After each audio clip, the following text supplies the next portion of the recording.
Guys, mag-unbox muna tayo ng microphone ni Kibler. Nagutong pa yung box nito guys, kaya dahil kararating lang. Kibler Professional DM 1200. Ganda yung design ng box niya guys. Tama lang sa presyo niya. Para may idea kayo guys kung bibili kayo ng ganitong microphone. Buksan na natin guys para makita na kung ano yung kibahan sa ibang brand. Medyo mahirap buksan. Ito na guys. Lutong yung box nya. Buksan na natin para makita natin kung ano. Siyempre yung una natin makita yung manual nya, na hindi naman binabasa, tinatapon lang naman.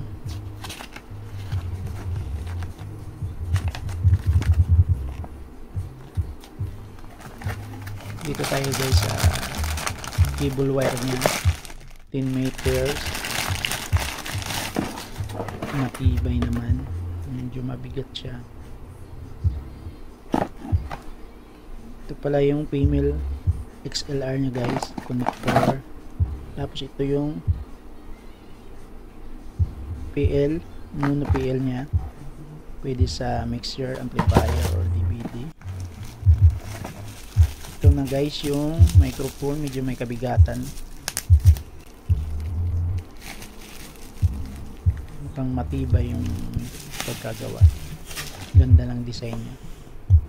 Ito hindi madaling kalawangin. Alloy na yung body nito. Ganda ng design, maporma.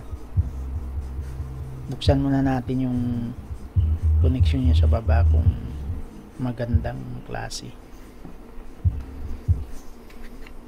Yung switch pala nito guys, on and off na, ikot mo na lang, magnetic switch na siya. Sara na natin. Tingnan naman natin yung voice coil niya kung maganda. Mukhang matibay naman, maganda yung may protection sa taas. Ganda yung pick up ng boses nito guys. Magandang distance nito, mga 5 to 10 cm para hindi mag feedback. Tsaka maganda yung pick up ng boses niya. Tsaka huwag nating ilapit sa speaker or nakaharap ng malapit kasi magpi-feedback yan. Ganda ng design, maporma siya, may kabigatan. Sunod guys, i-test mic naman natin kung maganda, yung i-sound check natin kung maganda.